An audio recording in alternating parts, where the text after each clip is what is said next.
रोयला हिंदी और GK classes में एक बार पुनः आपका हार्दिक स्वागत है। और आज मैं प्रैक्टिस सेट 7 लेकर आई हूँ जो हिंदी साहित्य के आदिकाल से संबंधित है। तो आज के इस प्रैक्टिस सेट का हमारा पहला क्वेश्चन है, मंजूश्री मूल कल्प ग्रंथ का संबंध किन से है। अर्थात मंजूश्री मूल कल्प एक ग्रंथ का नाम है और वो ग्रंथ किन से संबंधित है वो आपको बताना है। आपके सामने 4 ऑप्शन दिए हैं। पहला है संतों से, दूसरा है चारणों से, तीसरा है सिद्धों से और चौथा है नाथों से। तो ये मंजूश्री मूल कल्प ग्रंथ है वो किन से संबंधित है इन 4 ऑप्शनों में से। तो हमारा सही ऑप्शन होगा सिद्धों से, अर्थात तीसरा आंसर हमारा सही होगा। मंजूश्री मूल कल्प ग्रंथ का संबंध सिद्धों से है। हमारा अगला क्वेश्चन है, रामचंद्र शुक्ल के अनुसार सिद्धों में पहला स्थान किनका है। अर्थात शुक्ल ने सिद्धों में पहला स्थान किसको दिया है, वो ऑप्शन आपको चूज करना है। तो हमारा पहला ऑप्शन है सरहप्पा, दूसरा है सबरप्पा, तीसरा है भलिप्पा और चौथा है लुइप्पा। तो आपको रामचंद्र जी शुक्ल के अनुसार सही आंसर चूज करना है। तो इसमें हमारा सही आंसर होगा कि रामचंद्र जी शुक्ल ने सिद्धों में पहला स्थान लुइप्पा को दिया है, अर्थात हमारा चौथा ऑप्शन सही होगा। हमारा अगला क्वेश्चन है, बोधगान ओ दूहा जिसकी रचना 1917 ईस्वी में हुई थी, उसकी रचना किसने की। बोधगान ओ दूहा एक रचना है, उसके रचनाकार का नाम आपको बताना है। तो पहला ऑप्शन है बेंडल, दूसरा है हरप्रसाद शास्त्री, तीसरा है प्रबोध चंद्र बागची और चौथा है राहुल संस्कृतयायन। तो बोधगान ओ दूहा के रचनाकार हैं इन चारों में से हरप्रसाद शास्त्री, जिन्होंने 1917 ईस्वी में इसकी रचना की थी। हमारा अगला क्वेश्चन है, दोहा कोश का संपादन किसने किया। दोहा कोश का संपादन, आपको दोहा कोश की रचनाकार का नाम नहीं बताना है बल्कि संपादन किसने किया वो बताना है, संपादक का नाम बताना है।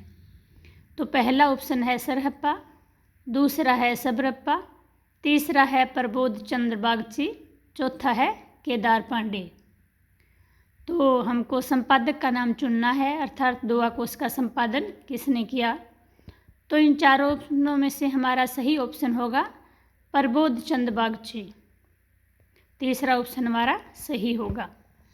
हमारा अगला क्वेश्चन है, केदार पांडे के नाम से कौन जाने जाते हैं। अर्थात केदार पांडे किनका उपनाम है।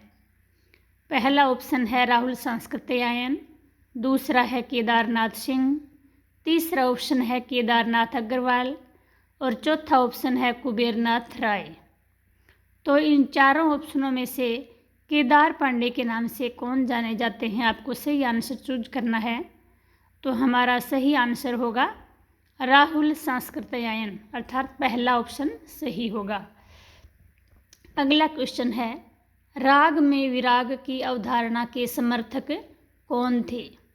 अर्थात जो राग में भी विश्वास करते थे और विराग में भी विश्वास करते थे, दोनों के समर्थक थे। तो इनमें से कौन थे जो राग में विराग की अवधारणा के समर्थक थे। तो पहला ऑप्शन है नाथ, दूसरा है सिद्ध, तीसरा है जैन और हमारा चौथा ऑप्शन है चारण। तो इनमें से सही ऑप्शन होगा सिद्ध। सिद्ध है वो राग में विराग की अवधारणा के समर्थक थे। हमारा अगला क्वेश्चन है, साधना के समय वज्र और कमल कौन साथ रखते थे। अर्थात जब ये साधना करते थे तो अपने साथ वज्र और कमल हर समय साथ रखते थे, उनको आपको बताना है वो कौन थे। तो हमारा पहला ऑप्शन है नाथ, दूसरा है संत, तीसरा है सिद्ध और चौथा है जैन। तो आपको सही ऑप्शन चूज करना है कि वज्र और कमल साधना के समय कौन रखते थे। तो इसमें हमारा सही आंसर होगा 3 नंबर अर्थात सिद्ध।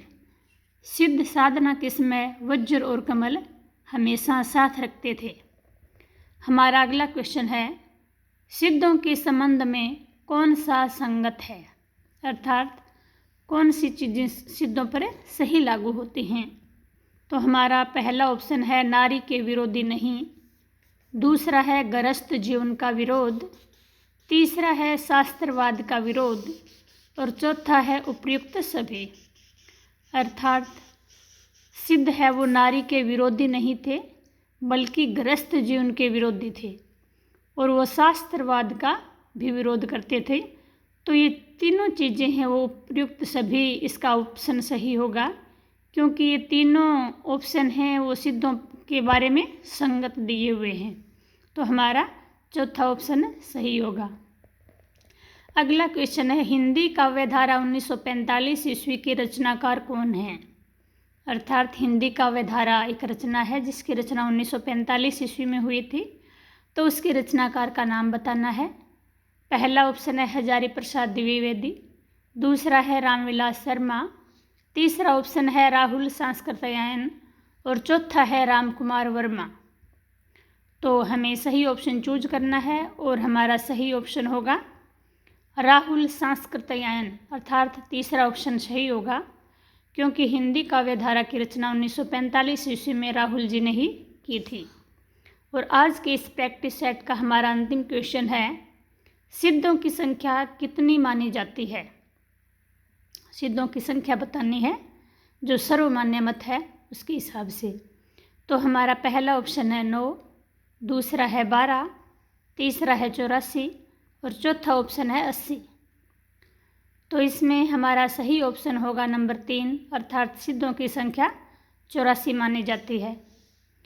और जो ये मैं प्रैक्टिस सेट लेकर आ रही हूँ वो आपके RPSC first grade, second grade, REET, NET, SET, TGT, PGT और असिस्टेंट प्रोफेसर में बहुत उपयोगी सिद्ध होंगे। आशा करती हूँ कि आपको ये प्रैक्टिस सेट ज़रूर पसंद आए और पसंद आए तो हमारे चैनल को लाइक और सब्सक्राइब ज़रूर करना। और कल फिर मिलते हैं एक नए प्रैक्टिस सेट के साथ। तब तक के लिए धन्यवाद।